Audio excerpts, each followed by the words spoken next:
Орон цэргийн үзэгчтэй Монголын мэдээ агентлагаас бэлтгэн олдог цагийн хурд мэдээллийн хөтөлбөрийн 5 гарагийн дугаар эхэлж байна.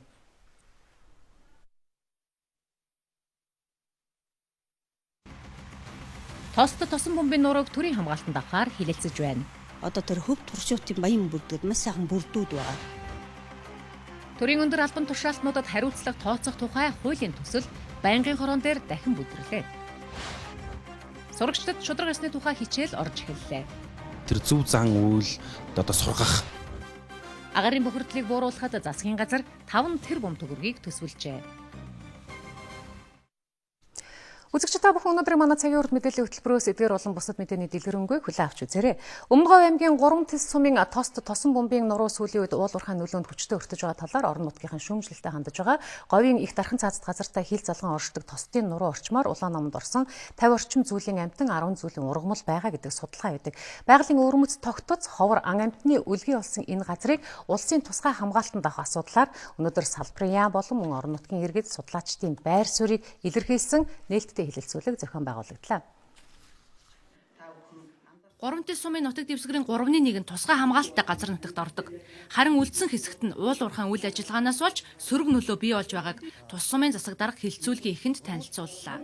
Ашигт малтмалын 44 лицензтэй, хайгуулын 26 лиценз, ашиглалтын 18 лиценз байна. Одоогийн байдлаар газар нутгийнхаа 20 гаруй хувийг нь бол ашиглалтын болон хайгуулын лиценз олгогдсон ийм байдалтай байгаа. Дэлхийн ховор амьтдын бүртгэлд орсон цоохор ирвэс аргал хонь, янгир ямаа болон Монгол улсын улаан наманд бүртгэгдсэн нэн ховор амьтад тосон бомбын нуруу орчмоор нутагладаг. Мөн ховорцсон туйратан амьтдын нүүдлэх тогтвортой өсөх боломжийг бүрдүүлсэн газар гэж судлаачид хэлж байна. Одоо манайд бол энэ Төв Азийн 3 том цөл байдгийн. Нэг нь бол саяын одоо бидний ярьж байгаа тостын нуруу, алашаан цөл, за алтан өвөр цөлийн яг нь орчил зааг дээр байдгаараа их өрмөц.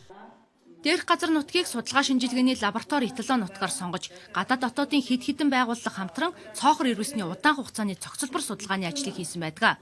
Олон улсын түвшинд тосон бомбын нурууг ирвэсний судалгааны суурин төв болгон тогтмол үйл ажиллагаа явуулдаг байна. Энэ 22 одоо ирвэсийн суурьшин байршиж байгаа тэр хэсгийг бол бүхэлд нь тэр хаана л одоо хурж тэрийг бол авах хэрэгтэй юм байна гэж мэргэжлийн хүмүүс хэлдэг юм байна. Өмнөд Говь аймгийн 1000 гаруй иргэн тус сумын газар нутгийг тусгай хамгаалтад авах асуудлаар Улсын хурлын өргөдлийн байнгын хороонд өргөдөл гаргажээ. Тэдний төлөөлөл өнөөдөр хилцүүлэгт оролцохоор ирсэн байна. Одоо энэ олон уурхай ажиллаж байгаа зэрэгцээгээр одоо тэр хөв туршуултын баян бүрдгээд маш сайхан бүрдүүд байгаа. Тэнд одоо 3 тэс сумын газар тариалангийн тийм усалт далаа дунд бие бас усалтын систем төшгөлсөн газар тариалангийн бүс нутаг байдаг. Тэр маань одоо тэнд маань те одоо лиценз 2 авчаад байгаа. Байгальд одоо ховор тохиолдолцсон амтан байгаа цоохор ирвэс гэж.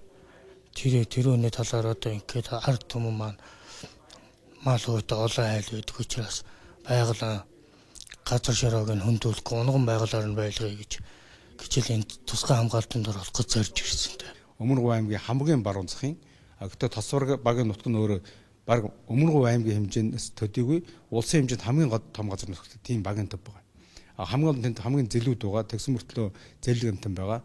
Мөн иргэдийн амьд чухал газар нутгийн хувьд тусгай хамгаалалт авах шаардлагатай болчихдог. Манай улс нийт газар нутгийнхаа 30%-ийг тусгай хамгаалалттай болгох зорилго тавьсан. Одоогийн байдлаар нийт нутаг дэвсгэрийн 17.4%-ийг тусгай хамгаалалттай газар нутаг эзэлж байгаамаа. Харин тосон бомбын нурууг тусгай хамгаалтанд авснаар тусгай хамгаалалттай газар нутгийн хэмжээ 2.4%-аар нэмэгдэх юм байна. Мэдээллийг Санчирмаа Баатар хунаар бэлтгэлээ. Өмнөд Говь аймгийн тосон бомбын нурууг төрийн хамгаалтанд оруулах асуудал өнөөдөр олон нийтийн төдийгүй төрийн хэмжээнд анхаарлын төвд орж ирсэн. Эрдэст нь одоо нэгэн байгаль хамгаалагч залуугийн амиа алдсан хэрэгээс бас үүдэлтэй. Ширхэг чулуунч үнэтэй газар орноо онгон дагшнаар нь авч үлдэхийн тулд энэ асуудлыг анхлан хөндөж хөөцөлдөж байсан. Эрдэс хамгаалах нийгмийн судлаач Лавг Сүмбэрэл учир битүүлгээр амиа алдснаас хойш сар гаруй хугацаа өнгөрч байна. Төмөр сүхийн Лавг Сүмбэрэл өнөөдөр бидний дунд байсан бол тэрээр 28 дахь шинэ оноо хамт огт байлаа. Би ирвэсэндээ усаа зөөсөөр байгалаа цэвэрлэж машина хогийн сав болгосоор л хээгүү хийнэсэн Монгол залууг ийм дүрдэрх. Би Монгол хүн гэж чэжэл дэлдэгсдэд ажил амьдралын богинохон түүхээрээ амьд домог болон үлдлээ. Өмнөд Говь аймгийн 3 тэс сумын тостын нуруу дэлхийд хоорцсон ан амьтан урмлын үлгэн нутаг. Энэ л байгалийн төлөө тэмцэж явсан түүнийг 3 удаа хутгалж зодод танхаарсан бүлэг этгээдүүд өнөө хүртэл олдоогүй л байна. Хамгийн сүүл тэрээр амиа алдсан юм. Энэ залуу маань энэ тос тосон бомбын нуруу усын хамгаалтанд давах ажлыг гол хөрөг гүйцэтгэж ажиллаж явсан залуу юм байна. Өөрөө бий болгоч мэргэжилтэй манай нутгийнханд бол маш нэр хүндтэй. Энэ нутгийн төлөө энэ бүхнэл зориулж явсан ийм хүн маань зур дээр өмнөөс алдсан гэдэг үнийг харамсаж байгаа юм. Бид нар ер нь бол 99 цоохор үсээ хамгаалах тэр цоохор үсийн нутаг булчирт байж байгаа мал аж ахуйг хамгаалах талаар 7 жил хамтарч ажилласан. Одоо ер нь бол өөрийн хувьд бол маш хүнтэй харьцаа сайтай нийтэж бидний төлөө малчид бидэнд ойлгохгүй мэдэхгүй юм хэлж өгдөг, заа зөвлөдөг, яаж одоо байгаль орчноо хамгаалах, яаж энэ эрвэс гэдэг амтантай хамтраад байж байгаа экосистемыг яаж хамгаалах талаар маш их үнэтэй зөвлөгөө өгдөг тийм одоо сайн залуу байсан. Ажилдаа их үнэт шудраг одоо хүн амтны нөлөөнд ордоггүй тийм сайн залуу байсан. Ариг шентэр уудаггүй ерөөсөн бидэнтэй бол хамгийн одоо сайхан харьцдаг тийм сайн залуу байсан л гэж хэлэх байна. Хөдөө байтугай Монголд оршин суудаг залуучууд хоорцсон энэ цаг үед лавг сүмбэрэл байгалаа хамгаалж түүнийхээ төлөө бусдын халдлагад олон удаа өртсөн. Талигаач өмнө 3 удаа барьцаалагдаж хутгалуулж байсан учраас эрүүс хамгаалах сангаас түүний амьдлыг хамгаалах хүсэлтийг цагдаагийн байгууллага тавьсан байдаг. Гэвч Сүхбаатар дүүргийн цагдаагийн хэлцээс гэмтэргийн бүрэлдэхүүнгүй хэмээн хэрэгсэхгүй болгосон гэх мэдээлэл өнөдөр байна. Түүнийг ийхүү халдлаганд өртөж удаалаараа дарамтлсан хүмүүс нь тосон бомбын уурхайд лицензтэй компанийн байж болцшгүй гэж арга ирэх нь болон ажлын хамт олон шижиглэж байгаа гэх мэдээлэл цахим сүлжээнд өнөдөрч байна. Тосон бомбын нуруунд лицензтэй 18 компани байгаагийн нэг нь ашиглалтын зөвшөөрөлтэй бусд нь хайгуул эрэхтэй байдаг юм байна. Өчигдөр буюу 12 дугаар сарын 1-ний оройн 21 цагаас эхлээд Улаанбаатар хотын гэр хорооллын айл өрхүүдийн цахилгаан эрчим хүчний шөнийн тарифыг 50%-аар хөнгөлж гэлээ. Ерөнхий сайд өнөөдөр нийслэлийн агаарын бохирдлыг бууруулах талаар албаныханд зарим нэг үүрэг чиглэл өгсөн байна. Оройн 21 цагаас өглөөний 6 цагийн хооронд хэрэгэлсэн цахилгааны үнийг 50% хөнгөлнө. Одоо мөрдөгдөж байгаа шөнийн тарифт 77 төгрөг 10 мөнгө байгаа бол энэ нь 38 төгрөг 55 мөнгө болох юм а. Агаарын бохирдлыг тэмцэхэд хийм болон сэргээгдэх эрчим хүчний хэрэглээг дэлгэрүүлэх гэр хорооллын айл өрхийг орон сууцчлах урт хугацааны зорилт тавигддаг юм а. Хамгийн түрүүнд бид нэр дулааны шугам шүлжээг бол гэр хороол руугаа өргөтгөж тавих гэж байна. За энэ жил бид нар бол баян Чингэлтэй дүүргийн 9-р хорооны 39-р сургууль 10-р хороо 124-р цэцэрлэгийг бол төвлөрсөн дулаан хангамжинд холбоно. Ингэснээрээ бол сургууль цэцэрлэг объектуудын төлийн нүүрс бол байхгүй болно. За мөн 31-р сургууль Баянгол дүүргийн 113-р сургуулиудыг өргөтгөж дулааны шүлжээнд холбогдох юм байна. Сайжруулсан түлшний 4 үйлдвэр байгаа ч тэд нийт хүчин чадлаар ажиллахад жилдээ 145 мянган тонн түлш үйлдвэрлэж энэ нь хамгийн утаа ихтэй 1-2 дугаар сард 10-аас 12 мянган айл буюу нийт гэр хорооллын 5-аас 7%-ыг хангах юм. За харин түлшээ үйлдвэрлэхэд 2.8 тэрбум төгрөг шаардлагатай гэж байна. За гэтэл эх оны улсын төсөвт агаарын бохирдлыг бууруулахад нийтдээ 5 тэрбум орчим төгрөг төсвөлжээ.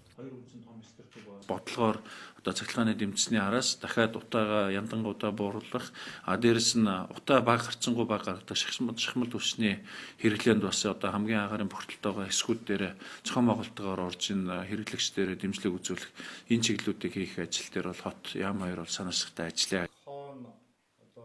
Нийслэлээс гадна хөдөө аймагуудаас эрчим хүчний тарифын хөнгөлөлт урамшуулалт хамрагдах хүсэлтэд ирүүлжээ. Орхон, Дархан уул, Өвөр хангай, Хөвсгөл, Баян онгор аймгийн төвийг урамшуулалт хамруулах боломжийг судалж байгаа юм байна. Сонгогдсон болон томилогдсон албан тушаалтанд хариуцлага тооцох тухай хуулийн төслийг Монгол Улсын ерөнхийлөгчийн зүгээс санаачлан өргөн барьсан. Ерөнхийлөгч ерөнхий сайд их хурлын дараагаас эхлээд аймаг нийслэлийн засаг дарга нарт хариуцлага тооцдог, эргүүлэн татдаг болох тухай энэ хуулийн төслийг хэлэлцгээр улсын хурал дахин татгалцсан байна. Сахилгын хариуцлагыг тооцохдоо гаргасан зөрчилтэй нь холбогдуулан тооцохоор хуулийн төсөлд тусгаад байсан. Улс төрийн хариуцлагын тухайд үндсэн хууль ёс зүйн дүрм зөрчсөн бол албан тушаалаас нь огцруулна, мөн эргүүлэн татна. За төрийн өндөр албан тушаалд эрхлэх эрхийг нь 2 эсвэл 4 жилийн хугацаатай хязгаарлахаар тусгаад байсан. Энэ бол улсын их хурлын гишүүнийг эргүүлэн татах асуудал байгаа. Хариуцлага алдсан, ёс зүйгөө аашилсан, хууль зөрчсөн улсын их хурлын гишүүдийг эргүүлэн татах асуудлыг сонгогчдод нь өгье гэж. Энэ бол би чухал асуудал гэж ойлгож байгаа. Эрх мэдэлтнүүд болоод өндөр албан тушаалтанд хариуцлага тооцож эргүүлэн татдаг болох зорилготой хуулийн төсөл 1 жилийн өмнө улсын хуралд орж ирж байсан ч бутсан, өнөөдөр ч мөн хилэлцгийг нь дэмжсэнгүй. Гишүүдийн хувьд бүх шатанд хариуцлагын асуудал чухлаар тавигдаж байгаа ийм үед хуулийн төслийг агуулгын хувьд дэмжиж байна. Гэхдээ энэ хэлбэрээр гаргах нь хэр оновчтой вэ гэдгийг бодолцох хэрэгтэй гэсэн байр суурьтай байлаа. Хариуцлагын тогтолцоогоо сайжруулах ёстой, үргэлжлэлтэй болгох ёстой. Цогцоор том дүр зургаар нь газрын нутаг дээр бол харна ёстой. Энэ дээр бол яа харахгүй энэ ерөнхийлөгчийн санаачлал бол бидэнд түлхэлт өгнө. Агуулга талаас дэмжмээр байдаг. Яг хууль болгоод хэлцээ гэхлээр нэг тийм одоо маш сонин ийм хуулийн нэр томьёо оруулж ирсэн ангил болчиход байгаа байхгүй. Одоо бид нэр төрийн албаны хуультай, улсын хурлын хуультай, ерөнхийлөгчийн хуультай гэж нэг гинтхэн сонгогдсон болон томилогдсон төрийн өндөр албан тушаалтан гэдэг ийм хуулийн ойлголтын тухай гарч ирээд байгаа байхгүй. Сонгогдсон болон томилогдсон албан тушаалтанд хариуцлага тооцох хуулийн төслийн хүү дэмжлэг хүлээж чадсангүй. Төрийн байгуулалтын байнгын хороогоор өнөөдөр хилэлцсэн бас нэг асуудал бол нийтээр тэмдэглэх баярын тухай байсан. 1990 оны 7 дугаар сарын 29-ны өдөр явагдсан сонгуул Монголын түүхэнд анх удаа олон намын бүрэлдэхүүнтэй ард иргэд өөрсдөө төрөө чөлөөтэй сонгосон түүхэн сонгуул болсон. За цаашдын сонгуулийн агуулга мөн чанарыг таниулахын тулд жил бүрийн 7 дугаар сарын 29-ны өдрийг улсын хэмжээнд нийтээр тэмдэглэх тэмдэглэлт өдөр болгох хэрэгтэй гэдэг дээр байнгын хорооны гишүүд дэмжиж байгаа юм а. Сонгуулийн хуулийн төслийг улсын хурлаар хилэлцэж батлахад 20 гаруй хоногийн хугацаа үлдээд байгаа. Нийтдээ 4 төсөл яригдж байгаа. Монгол Ардын намын бусад намын төлөөлөлтөд хамтарч боловсруулсан хуулийн төслийн хувьд 4 асуудлаар зөвшөөрч чадах юм бол хугацаанд нь батлах боломжтой гэж өнөөдөр мэдэгдсэн байна. Улсын хурлын гишүүн Батуулд энэ талаар тайлбар өгсөн юм а. Хэрвээ зөвшөлдсөж чадвал 20 хоногийн дотор батлагдана гэж хүлээж байгаа 4 заалт юу вэ? Юуны өмнө машинаар тоолсон саналын дүнг гараар хяналтын тооллого хийж баталгаажуулна. За ингэснээр сонгогчдын өгсөн санал үнэн зөв баталгаажихын дээр хар машинаас болсон гэх маргаанд цэг тавих ач холбогдолтой гэж үзэж байна. Хэрвээ энэ асуудлыг хүлээж авч ямар нэгэн өөрчлөлт оруулахгүйгээр сонгуулийн хуучнаар явах юм бол сонгуулийн үр дүнд сонгуульд оролцсон субъектууд итгэхгүй байх, сонгуулийн дараа ямар нэгэн одоо сонгуулийн үр дүн хүлээж зөвшөөрөхгүй байх ийм эрсдэл үүсч одоо гарч болзошгүй юм аа. Тийм учраас энэ асуудлаар бол нэгдэж зөвшөлтөж хүрэх хэрэгтэй, энэ асуудлаар өөрчлөлт хийх хэрэгтэй гэж үзэж байгаа. Харин хоёрдугаарт сонгуулийн мажоритар системийг нэг тойрог нэг мандаттай болгох хэрэгтэй гэдэг заалт байгаа юм. Ингэж нэг мандат бүхий жижигрүүлсэн тойрог болгосноор улс төрийн нэг намаас нэр дэвшигчид хоорондоо өрсөлдөхгүйгээд олон давуу талууд бий болно гэж үзжээ. Улс орны хэмжээнд улс төрийн намуудын жагсаалтаар сонгогдох байдлыг бол бас иргэд сонгогч сүмжлэлтэй хандж байгаа. Тэгээ энийг бол шууд 76 магистрат тогтолцоор болох бололцоогүй юм а гэхэд бүсчилсэн байдлаар улс төрийн намуудын саналыг одоо авах зүйтэй юм а гэж үзэж байгаа. Түүнээс гадна тойрог хэсгийн хороодын бүрэлдэхүүнийг дан ганц төрийн албан хаагчдаар бүрдүүлэхийг болиулах хэрэгтэй гэсэн заалт байгаа. Өөрөөр хэлбэл 70% нь улс төрийн намын төлөөлөл орох хэрэгтэй гэсэн санаа байгаа юм. За эдгээр заалтууд дээр зөвшөлдсөж чадвал сонгуулийн хууль батлагдах боломжтой гэж харж байна гэлээ. Сонгуулийн тогтолцоог боловсронгуй болгохоор өргөн барьсан хуулийн төслүүдийг нэгтгэх ажлын хэсэг төрийн байгуулалтын байнгын орооноос байгууллагдан ажиллаж байгаа юм а. Авилгатай тэмцэх газар Монголын сурагчдын холбоо хамтраад бүх сургуулийн сурагчдад шударга ёсны тухай зөвхөн болж төлөвшөх тухай хичээл зааж эхэллээ. Өнөөдөр нийслэлийн 6 дүүргийн 50 гаруй сургуульд хичээл орсон байна. Ерөнхий боловсролын бүх сургуульд энэ хичээлийг орохоор төлөвлөсөн байна. 7 настай 2 дугаар ангийн сурагчдад шударга зөвхөн болж төлөвшөх тухай лекц уншаад хэрэггүй. Харин тэдэнд үлгэр ярьж өгөх нь хэд дахин үр дүнтэй гэж үзсэн байна. Авилгатай тэмцэх газрын боловсруулсан Туулай хүүгийн адал явдал үлгэрийг 2 дугаар ангийнханд ярьж өглөө. Энэ үлгэрт сайн туулай зөв замаа олж, муу туулай төөрдөг тухай ерөн зөрүүд зан муухай болохыг үннээ хэлдэг байх шударга бас зүйлийг үл дэвчих, хүнд туслахын ач холбогдол хүрээлэн байгаа орчиндөө зөв хандах зэргийг өгүүлжээ.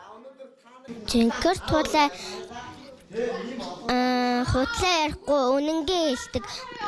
Улаан туулай болохоор худлаа хэлээд нөгөө хүмүүс нөгөө амьтнуудаа хуурчдаг. Аль туулай чиний хувьд онц туулай вэ? Жинхэр. Онц хүүхэд ямар вэ? Сайн тэгээ бас өвөнд ардаг шудраг үнэнч хүүхдийг хүмүүст тусалдаг, сайхан сэтгэлээр тусалдаг, бас замын зааж өгдөг шудраг өөр үнэнч сайн айцыг хэлдэг. 2014 оноос эхлэн бүх сургуульд иргэний боловсрол хичээл ордог болсон. Иргэний боловсрол хичээлийн цагт тодорхой жишээгээр дамжуулан хүүхдүүдэд сайн муугийн ялгаа, хүн чанар, зөв үйл хэрэг, амьдрах ухааны тухай ярилцдаг гэдгийг ангийн багш нь хэлж байлаа.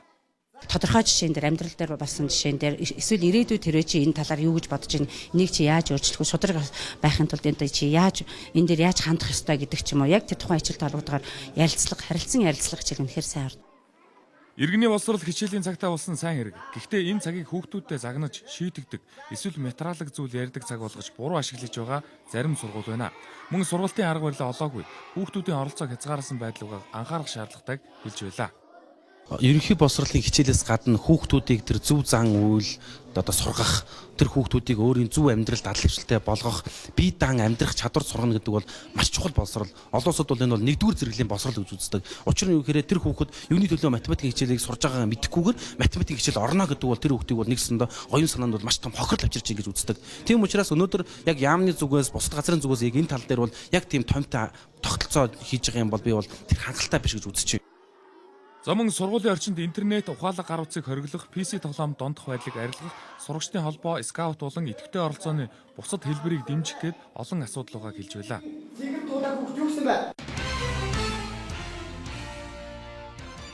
Академич Бямбын эрдэмтний мэндэлсэн 110 жилийн ой зориулсан олон улсын эрдэм шинжилгээний баг хурал маргааш эхлэх гэж байгааг шинжилгээ ухааны академиас мэдээллээ. Энэхүү олон улсын эрдэм шинжилгээний баг хуралд 10 гаруй орны эрдэмтэн судлаачид оролцохоор болжээ.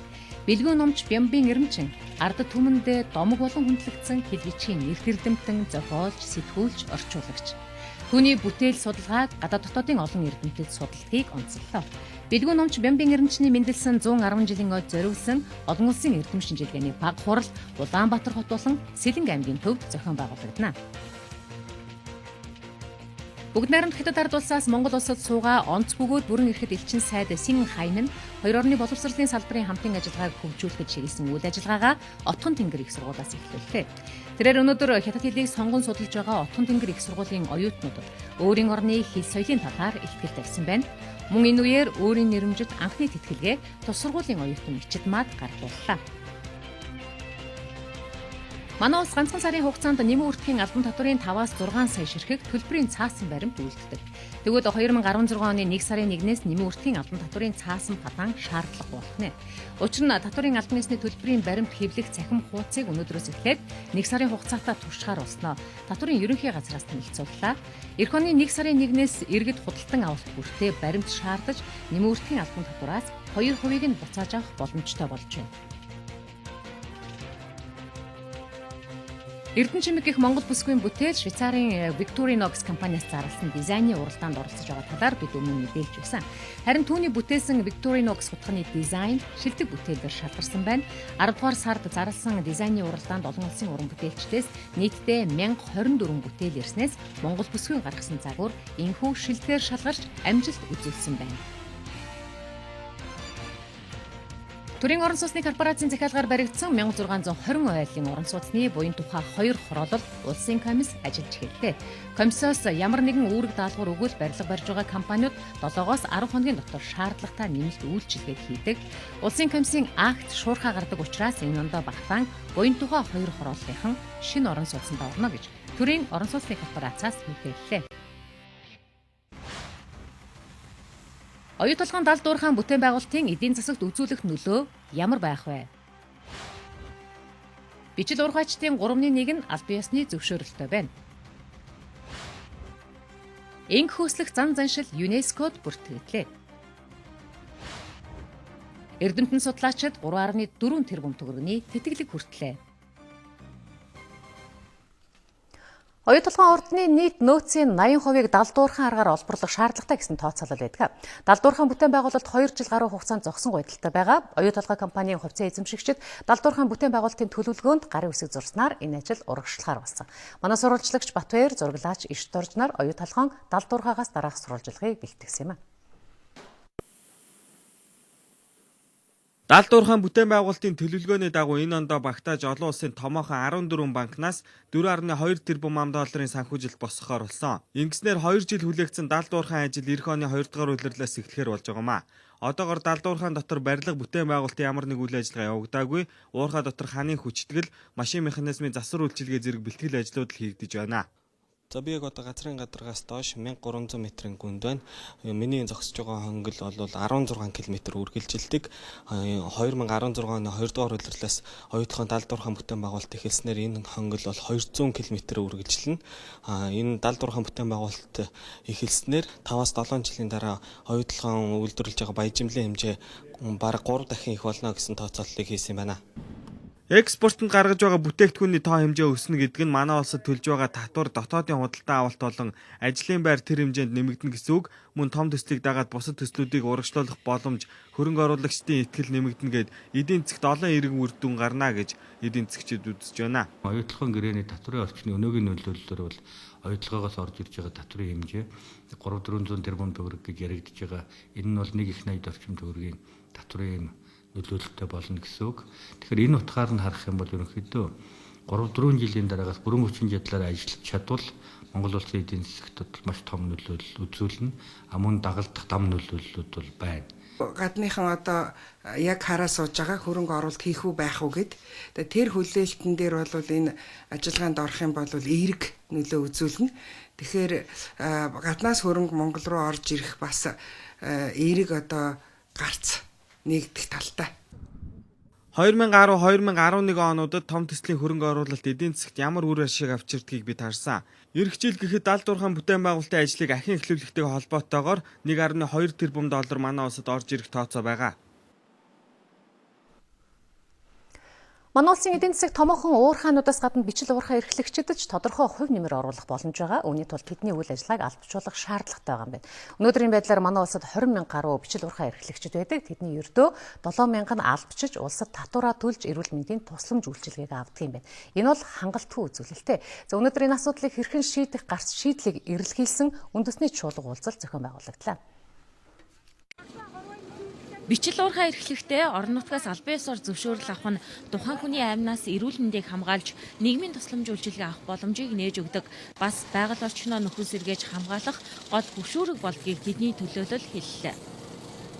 Миний хувьд бол 2008 оноос хойш бичил уурхайгаар явсан байгаа. Тэгээд 12 оноос хойш албаны зохион байгуулалтанд орж байгаа Говьлтан аймаг зохион байгуулалтанд орсон бичил уурхайчид нь 61.7 газрыг бол нөхөн сэргээлт хийсэн байд. Газрын баялагийг ашиглаж хаад мэддэг бадам шиг эргээд улсдаа татвар төлж нөхөн сэргээлт хийх сонирхол бичил уурхайчдын дийлэнхт нь байхгүй байгааг энд хөндөж ярьлаа. Засгийн газрын 3 дугаар тогтоолоор батлагдсан журам гэж байгаа. Орон нутгийн тэр алавжаагүй хэсэгт нь мөн адил бас олборлтын газар одоо хаан чамаагүй очиод ингээ ажиллах боломж нь бүрдээд байгаа учраас нөгөө заавал тэр хэрэгжилтээр явах тийм шахалт нь одоо муугаал гэсэн үг.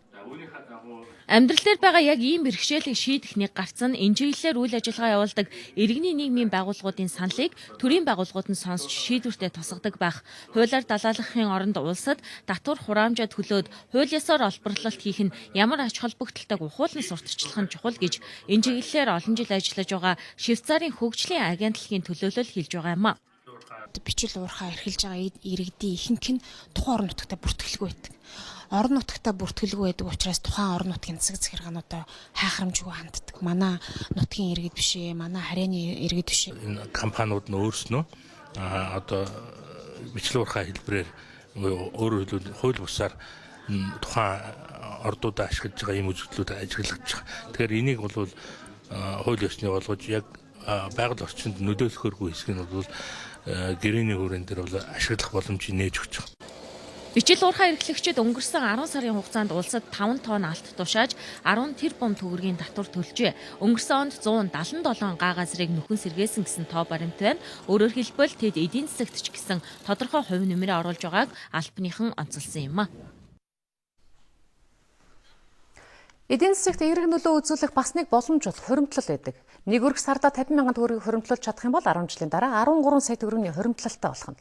Айл өрх иргэн бүр баг багаар мөнгө хуримтлалыг хэрвээ үүсгэж байх юм бол улс орон эдийн засгийн хямралд өртөг эрсдлээ сэргийлж мөнгөн урсгалыг дотооддоо хадгалах бас боломж үүсэж бүрдэж байгаа. Тэгвэл мөнгөн хуримтлалыг хэрхэн яаж үүсгэх тухай мэдээллийг иргэдэд хүргэх зорилгоор Монголын үндэсний олон нийтийн радио Голомт банктай хамтран ажиллах санамж бичгийг байгууллаа. Голомт банкнаас санаачлан зохион байгуулж байгаа үндэсний хуримтлалын хөтөлбөрт Монголын үндэсний олон нийтийн радио нэгдэж байна. Тэнхлэг хөтөлбөрийн гэр бүлийн болонд иргэдэд санхүү эдийн засгийн мэдлэгийг олгох, хуримтлал үүсгэх зөв зуршлын тухай мэдээллийг тогтмол хүргэх хамтын ажиллагааны гэрээг өнөөдөр талууд байгуулсан юм а. Даваа гарагийн тэнхлэг хөтөлбөр бол ерөөсө гэр бүлийн санхүүгийн асуудал зориулсан юм бүхлбүтэн 6 цаг хөтөлбөр явуулж байгаа.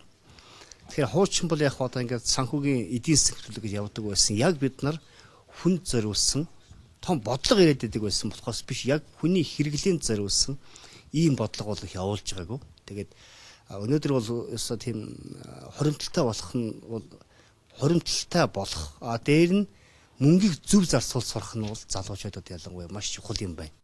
Монголын эдийн засаг санхүүгийн шилдэг мэргэжилтнүүд тэглэг хөтөлбөрт оролцож, хувь хүн болон өрхийн санхүүгийн зохицуулалт, эрсдлээс хэрхэн сэргийлэх тухай олон талын мэдлэгийг иргэдэд олгох юм а. Голомт банкны зүгээс хуримтлалын зөв дадлыг бий болгосон үлгэр жишээ шилдэг сонсогчдыг шагнаж урамшуулах юм байна. Хөтөлбөрөөр зарлаад одоо даруй 7000 гаруй хүн буюу одоо 7000 гаруй өрх маань одоо хуримтлалтай болсон байна. Тэгэхээр бид бол яг энийг яг анх яаж хийсэн гэхээр Монгол улсын өрхийн дөнгөж 10% нь хуримтлалтай байна гэдэг манай экспертүүд судлаа гараад ирж байгаа. Тэгэхээр яагаад гэж асуудал байгаа байхгүй юу? Тэгэхээр яагаад гэхэлэр яаж хийх үү, яаж хуримтлуулах уу гэдгийг мэддэггүй. Дэлхийд дахинд үндэсний хуримтлалыг улс орны эдийн засгийн тогтвортой байдлын нэг үзүүлэлт гэж тооцдог.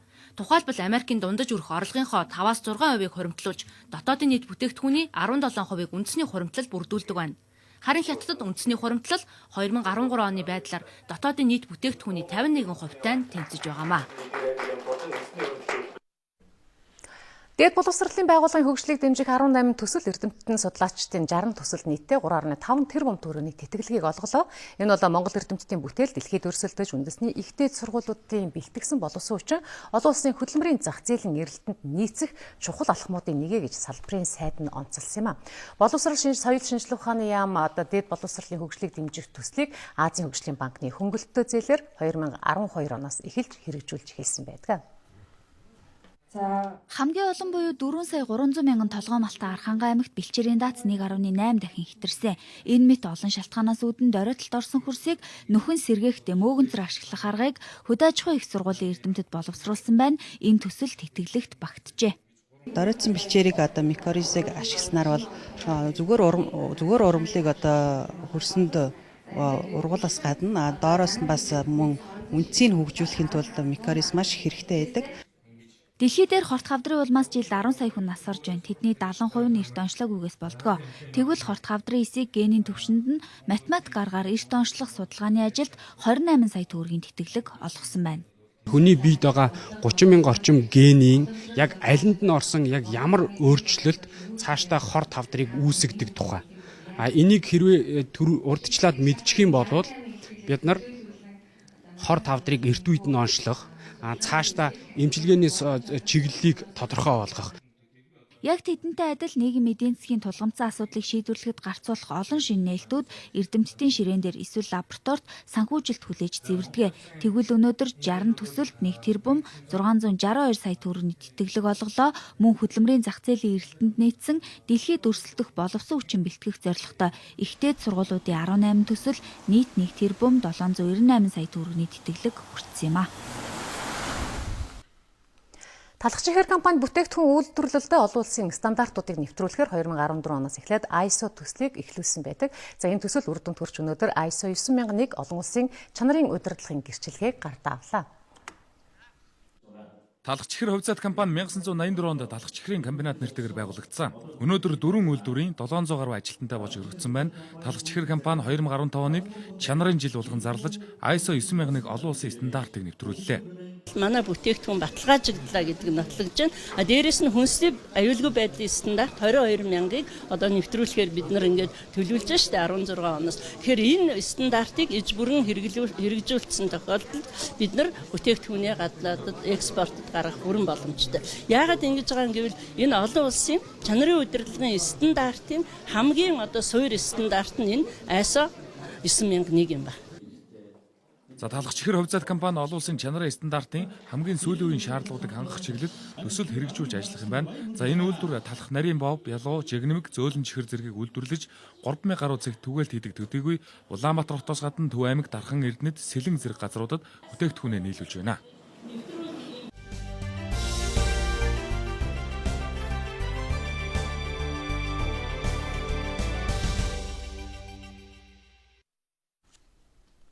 Цагаарт мэдээллийн хөтөлбөрийг сонгон үзэж байгаа үзэгч та бүхэнд баярлалаа. Хөтөлбөр үргэлжилж байна. За ЮНЕСКОгийн яаралтай хамгаалах шаардлагатай соёлын биет бус өвийн жагсаалтанд манай улс бутга ахуулах буюу инг хөөслөх зан үйлийг бүртгүүллээ. Ингэснээр манай улс соёлын биет бус 13 өвийг дэлхийд танилцууллаа. Гологдсон эсвэл өнчирсэн төл малаа ихтэн юм уу өөр их мал дамлуулахдаа монголчууд дуу аялах, түүнийгээ хөгжимтэй хослуулж уяарах өвөрмөц зан үйлийг үлддэг. За энэ зан үйлийг 5 хушуу малд тавууланд нь хэрэглэдэгч бод малд түүний дотор ингэнд бутга ахуулах нь нарийн төвөгтэй нийлээд цаг зарцуулдаг, зарим тохиолдолд хэдэн өдрийн турш үргэлжилдэг зан үйл байдаг. Ихэнх тохиолдолд ингийг гунгнаж дан хөөсөлдөгч үр дүнд хүрэхгүй байх нь элбэг учраас хөгжмийн аялгау сонсгож хуур, аман хуур, лимб, цуурын аянд уйруулан хөөсөлдөг байна. Гэтэл сүүлийн жилүүдэд хөгжим ашиглаж хөөсөлөх нь цөөрч байгаа гэсэн судалгаа гарч байгаа учраас өвөрмөцийн зан үйлээ хамгаалж энэхүү дэлхийн өвд бүртгүүллээ. Хот төдөөгийн бол ялгаа бас ихсэж байна.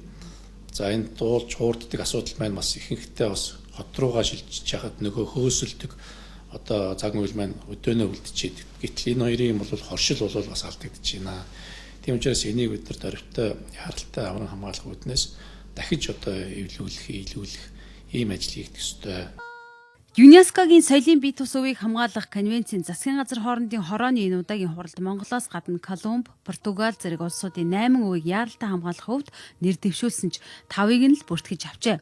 Инг хөөслөх нь хүн амьтан хоёрын хүн холбоо амьд харилцаа байдгийг баталсан өвөрмөц зан үйл юмаа гэдгийг хорооны гишүүн 24 улсын төлөөлөл хүлээн зөвшөөрч цаашид хамтын бодлогоор хамгаалах, хөгжүүлэх болж байна. Ингэж бүртгүүлснээрээ бас нөгөө талаас ЮНЕСКО болон бусад олон нийтийн олон улсын хамтын нийгэмлэгээс бид нар ямар нэгэн дэмжлэг тусалцаа, техникийн тусалцаа авах бас эрх нээгдэж байгаа. За ингээд бид нар цаашдаа энэ үеийг нэгдүгээр хамгаалахаар үүрэг авлаа, хоёрдугаар бас хойч үедээ өвлөн уламжлуулах, олон нийтэд таниулах ийм л одоо өндөр хариуцлагуудыг үлээж байгаа.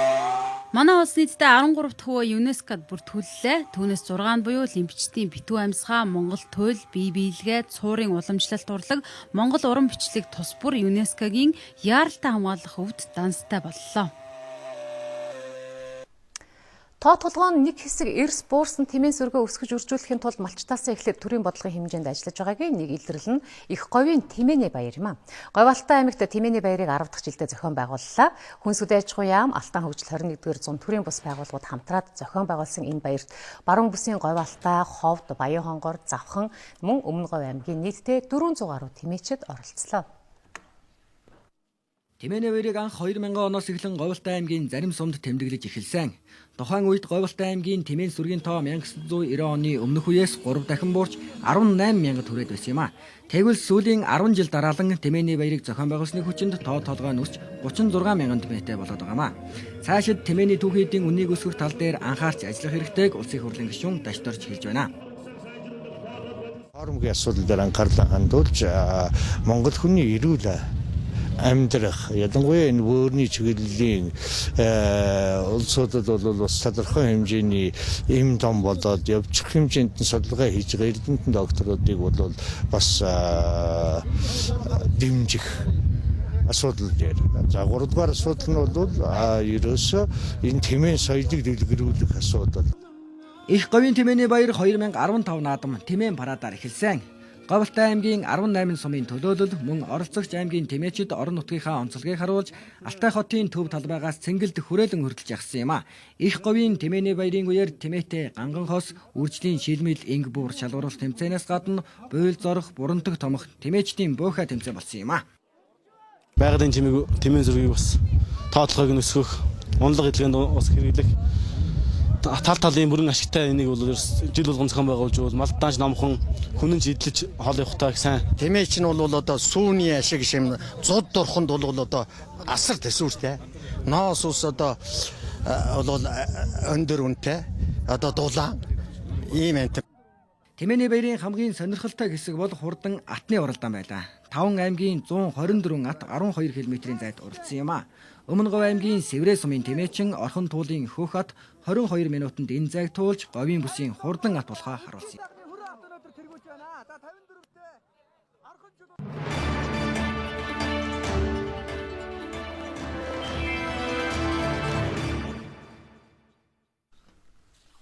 Одоо үзэгчид та бүхэнд олон улсын амьдралд өрнөж байгаа онцлог үйл явдлын мэдээллээс томилон хүргэе.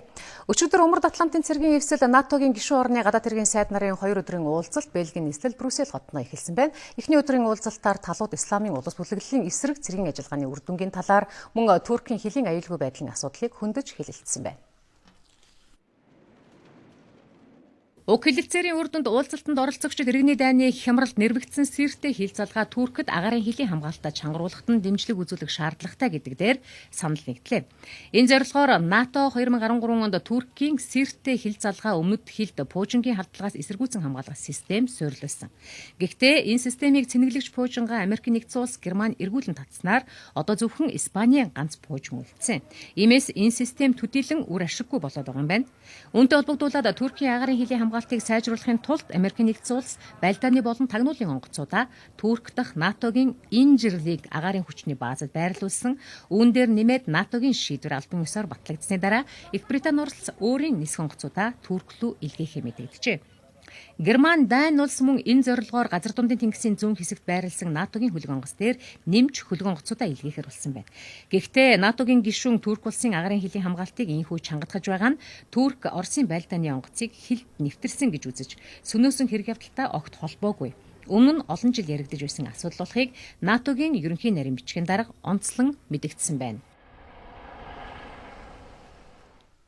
НАТОгийн гадаад хэргийн сайд нарын энэ удаагийн уулзалтаар тохиож байгаа бас нэгэн түүхэн үйл явдал нь тус эвсэл Черногор улсыг гишүүнээр илсүүлэхээр урьсан явдал.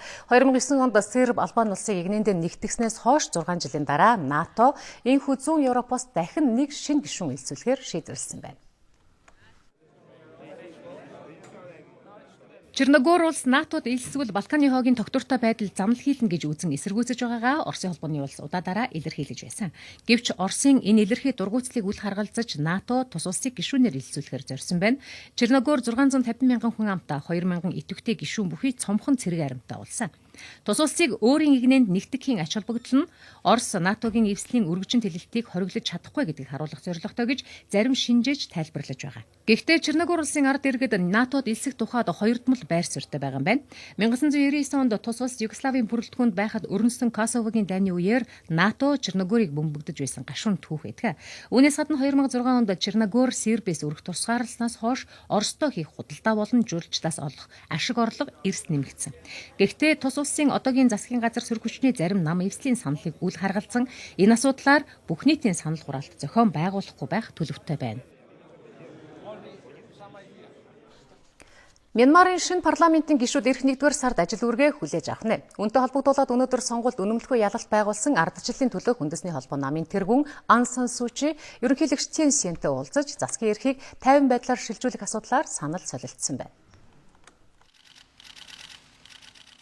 45 минут үргэлжилсэн хаалттай уулзалтын үеэр хоёр тал засгийн эрхийг тайван байдлаар шилжүүлэхээр тохиролцсон гэж ерөнхийлөгчийн хэвлийн төлөөлөгч Е Хөт мэдэгджээ. Энэ уулзалтын үеэр дараагийн ерөнхийлөгчийг сонгох тухай ярилцсан хэсэг нь олон улсын анхаарлыг татаж байсан байна. Ан Сан Сүү Чигийн хоёр хүү Британи иргэшилтэй учраас үндсэн хуулийн дагуу тэрээр ерөнхийлөгч болох эрхгүй. Иймээс уулзалтын үеэр үндсэн хуулийн энэ зүйл заалтанд нэмэлт өөрчлөлт оруулах тухай ярилцсан байж магадгүй гэж шинжээчид таамагласан байна. Гэвч энэ таамгийг ерөнхийлөгчийн хэвлэлийн төлөөлөгч үгүйсгэж дараагийн ерөнхийлөгчийн талаар ерөөсөө дурдаагүй зөвхөн амар замаар засгийн эрх шилжүүлэх тухай асуудал ярьсан гэдгийг цохон тэмдэглэсэн байна. Ан Сан Сүү Чи ерөнхийлөгч Цэн Сянаас гадна Мянмарын цэргийн командлагч Мин Аун Хлантай өнөөдөр уулзахаар төлөвлөд байгаа юм байна. Өнгөрсөн оны 12 дугаар сарын 28-ны өдөр Сурабаяга Сингапурыг зорж яваад осолцсон Air Asia компанийн Airbus 320 онгоцны ослын тайлан эцэслэн гарсан байна. 162 зорчигч тээвэрлэж явсан тус онгоцны ослын гол шалтгаан нь техникийн доголдол, за түүнийг залруулах зөв арга хэмжээ авч чадаагүй нисгэгчийн буруутай үйлдэл байсан байна. Мөрдөн шалгах багийнхаа онгоцны ослыг гинтийн хүчтэй салхинаас үүдсэн гэж үзсэн байна. Гэвч жил гарan үргэлжилсэн шалгалтын дүнд онгоцны сүүлний хөдөлгөөнийг удирддаг жижиг эдэнгид цууралт үүсэж улмаар туршлагагүй нисгэгч зохих арга хэмжээ авч чадаагүй улмаас осол гарсан гэх дүгнэлтэнд хүрчээ. Онгоцны сүүлний ажиллагаа доголдсноос хойш нисгэгчид анхааруулгын тохио 4 удаа ирсэн байна. Тиймээс нисгэгч сүүлний хяналтын системийг анхны төлөвт нь оруулах гэж оролдсон боловч энэ нь онгоцны автомат жолоодлогыг гацаанд оруулж улмаар ямар ч жолоодлогогүй болсон онгоц газар унсан байна. Airbus 320 онгоцны 2014 оны техникийн тайланд ийм доголдол нийтдээ 23 удаа гарч байсан. Тэр бүрд нь онгоцны багийн бүрэлдэхүүн нэн даруй засвар хийж нислэхийг үргэлжлүүлж байсан байна. Энэхүү ослын улмаас онгоцонд явж байсан багийн бүрэлдэхүүн зорчигчид нийлээд 162 хүн амиа алдсан. Үүнээс 106 хүний цогцыг илрүүлсэн байна. Цаашид агаарын тээврийн боловсон хүчнийг туршлагажуулах, онгоцны аюулгүй байдлыг чангатгах тал дээр илүү анхаарах хэрэгтэйг Airbus-ийн осол харууллаа гэж Ослын тайлан гаргасан Индонезийн тээврийн аюулгүй байдлын хорооноос мэдэгдсэн байна. Бид үзэгч та бүхэнд улс орны дотоод үйл амьдралын мэдээлэл болон мөн олон улсын амьдралд өрнөж байгаа гол үйл явдлуудын мэдээллээс танилцуулаа. Одоо та бүхэнд спортын мэдээ танилцуулъя.